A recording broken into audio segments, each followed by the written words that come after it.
Welcome back to Wellness Tank. So, Kritika, we've been discussing on corporate wellness, and I think we are discussing more on the illness part because there's hardly anything left for wellness, because there is, on the other side, there's a great opportunity for people who are looking for career options in wellness in this particular segment because the corporate illness is on a rise. Yeah. And when it comes to the people who work in the corporate world, what are the signs do you see as a psychologist can be indicators that this person is going through a burnout? Yeah. He's about to be stressed or he is already in stress. Yeah. So just like an example, I would like to say that when you talk about physical health, you go to a doctor, he gives you certain blood tests to be done. So those are the indicators, correct? But when it comes to mental health, it's so difficult. Even psychometric tests cannot be 100% accurate. But when we look around, there are so many people who are actually undergoing a lot of stress, be it anxiety, or these signs of depression. So I would like to say a certain list of things. Maybe what you can do is, if you look around and there are people who are undergoing these signs, then it is a sure indicator that they are suffering from some or the other, be it stress-related disorder, be it anxiety or depression. One of the first indicators would be tardiness, that is coming in late to work constantly. So if there is an employee who has been very punctual, but suddenly you notice that he is actually reporting late to work, or also absenteeism, increased absenteeism. This could be one of the indicators. Again, this is not the only indicator. You need to look at the others as well. What could be the others? Throughout the day, if the employee is feeling lethargic while working, feeling very lazy, not feeling like working, like sometime back we discussed that they are just, feeling like they're suffering. So that could be one of the second indicators, where I don't know whether you would agree with me on this, but this is one of the most common factors which we notice as psychologists in employees, that there is a sudden change in behavior. Yeah. And, not only that, they will always complain about headache. They will complain that they could not sleep yesterday night. And you can see that stress on their face, the eyes become red. You know that they are not happy at work. Yeah. You can sense it, right? Because Yeah. suddenly the productivity goes down. Yes. The attention that interest brings in is lost. So that person is not able to be attentive. He is not able to meet his targets. He's always the one who is complaining. Correct. Then you can also see that this person starts to, always try to avoid taking up new work or responsibility. Is a person who is ready to give up. It is already on the stage of giving up. Correct. So here we have, as you discussed, physical symptoms, be it emotional and behavioral. So what I discussed earlier was the behavioral part to it. What you discussed was a mixture of physical and emotional. In physical symptoms itself, like we say that stress actually affects almost each and every part of your body. There is something called as Achilles' heel. Achilles in Greek mythology was said to be protected by his mother. So what she did was she held him by the heel and dipped him into water. But the heel was exposed. And how did he die? He was actually shot in the heel with an arrow. Now, how do we connect it to corporates? Achilles' heel is basically one weakness that each individual has. It could be something in your body which gets physically targeted because of an emotion that has gone out of control. For example, if your Achilles' heel is your stomach and you're overstressed, you might develop a stomach ulcer or you might develop hyperacidity. So one of them could have headache. So head might be Achilles' heel. So we all, I think, should identify and ask each one of us ourselves, what is your Achilles' heel and what gets affected the most under stress? That is one more sign to look out in a corporate. So when individuals go through these burnout symptoms, how as an organization, as a manager within the organization, within my own team, how can I address these concerns? Because if I can see signs and symptoms now, before it becomes a thing that I cannot control, what are the steps that I can take to manage these particular burnout symptoms? So in the past, successful leaders have done one thing which is very much different from others. what they did was they spent time with the employees. They devoted time, and we might feel that this is something very small, not significant, but it is, on the other hand, very significant. So when an employee actually feels valued, and when the employee feels that no, my needs are actually being considered, the employee feels more motivated to work. So one of the things the managers could actually do is to spend time with the employees and try to get to know what are the issues or problems that they are facing at the workplace. And maybe they could also offer some, employee assistance programs. Like for instance, we do have trainings, we do have counselings, there may be small get-togethers over the weekend, or there could be one-off session where the manager addresses all the employees and talks about mental health. So these are the small things which I can think of when it comes to micromanaging an employee's stress. At the organizational level, I'm sure there are so many companies who have come up with designated spaces for meditating, for relaxation, and on the other hand, they also talk about leave policies. Some of the organizations actually emphasize a lot that please take leave. Don't accumulate leaves and then, take it at a later point of time. Doesn't make sense. But that's what people do because they come here for a job and they don't want to miss out on the money part. So they don't take the leave. But a leave is basically that time frame for you to have that break. Correct. From the routine that you develop. And it's been designed so well that every month you actually can have a casual leave, you can have a sick leave. So these leaves should be taken if it's necessary, right? Yes. Like we say breaks are necessary. So psychologists also talk about the Pomodoro technique. In the Pomodoro technique, what we do is you work for 20 minutes at a stretch, but immediately after that, you take a 2-minute interval or a break. You can either walk in that, you can talk to anyone. There is this walk and talk. So you just don't sit at one place and talk, you walk and you talk. And then you get back to work and then you set a reminder. So there is again the 20 minutes. So that's the technique which is actually like a time management technique, but it actually helps your brain to, cope with the stress which you're going to undergo. And then you don't have to go for this extra coffee sipping breaks and then going for a smoke, that can be reduced. I just recollected one of the documentaries I was watching on Zen. And in Japan, when in a corporate culture that they have, they make sure that after every hour, there's this manager that goes walking with a stick, and they ring a bell.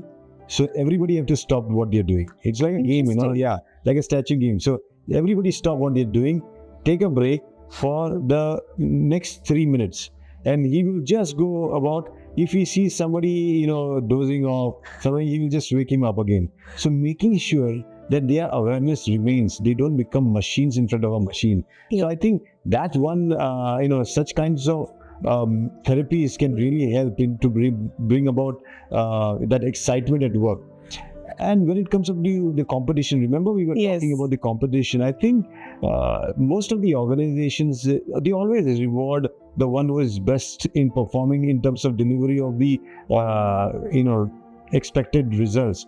But there could be other ways in which you could appreciate people, and that can change the focus, from stress, and take away little stress that, yes, maybe somebody is, just being helpful to somebody and he could get an award. Correct. Some way of having a kind of an R&R. Like a non-work reward. Exactly, something like that. I think that could be rewarding and helpful for the person. I completely agree, and research backs it up. So most of the employees felt valued, and yes, interestingly, when you used reward as a motivator, 86% of employees felt that they could give more productivity at the work. So such motivation actually might help the employees and reduce the stress. Yeah, and I wanted to add one more thing. When we talk about work-life balance, this word is very common, right? But if your boss is somebody who doesn't believe in that, and he's the one who is, actually like a workaholic, he expects his team below to be like him. Yeah. And so when you're talking as a manager or as a corporate, you need to carry that culture wellness within you. Yes. And even as a manager, if you have a team, you should become the role model. Yeah, I work 8 hours and I only give my 100% in the 8 hours. Then I go back home, I'm at home. Yeah. When I'm on vacation, I'm on vacation. Correct. Because even though today, life has changed, your phone has become the office. Yes. And you carry your phone always with you. That means you carry your office always with you. So time management is a very important and crucial element. I agree. Yes. So as a psychologist, my next question to you is that when you talk about family issues and people having this life issues, and then they have work issues, and they keep on interchanging and exchanging them wherever they go. Yeah. So how does one address that kind of an issue? So there are 2-3 parts to this. One is compartmentalization. So we say that keep things at their designated places only. Would you keep the kitchen stuff in the hall or the clothes in the kitchen? No, right? Would you load your fridge with clothes? No. Whatever is meant to be should meant to be. So when you come from family to work, ideally you need to shut down. You need to compartmentalize. Now, how do we do that? You consciously have to do a lot of self-talk, which actually includes workplace work. So you're going to prepare your mind to go to work and not think too much about family. On the other hand, when you go back home, interestingly, so many conflicts happen because people carry their work home. And then, they have people complaining in the house that you have just finished 8 hours in office, in fact, maybe 12, and now you're back home and still you're working on it. So it doesn't make sense. Over there, we need to learn to say no. Now, over there, you can shut off the notifications, like you mentioned some time back about the phone. You can shut off the notifications from office and give dedicated time and space to your near and dear ones. If by setting boundaries like this, you can give a clear message to people that post office hours, I'm not going to work extra. I need to give time to myself and to my family because there is self-care. So these are the 2-3 things that I could think of when it comes to work-life balance. Because there's so much conflict to and fro, work to family and family to work, that we consciously need to put in this effort. So it's like this, Kritika, when you're at work and your wife calls you up, you should cut your phone in. That will be a stress, another stress that will add up. Or she calls up 5 times, then it's a worry. It comes, right? So when it comes up to such stresses, it could be the other way around. You're at home and your boss is calling up 5 times.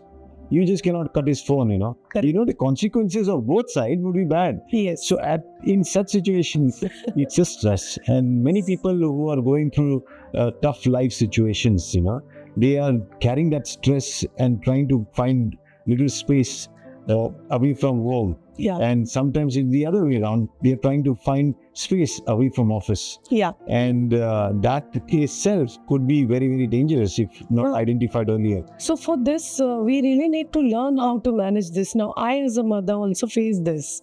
When it comes to my daughter, half the time, if there's a call from home, there is a slight panic, increase in adrenaline that, is something the matter? So what I did consciously was, instead of keeping my phone on ringing, I put it on silent so that I don't immediately panic. And then if I finish work and I take a break and then I go back to my phone and pick it up, it becomes easier for me rather than panicking. Also, communication is the key.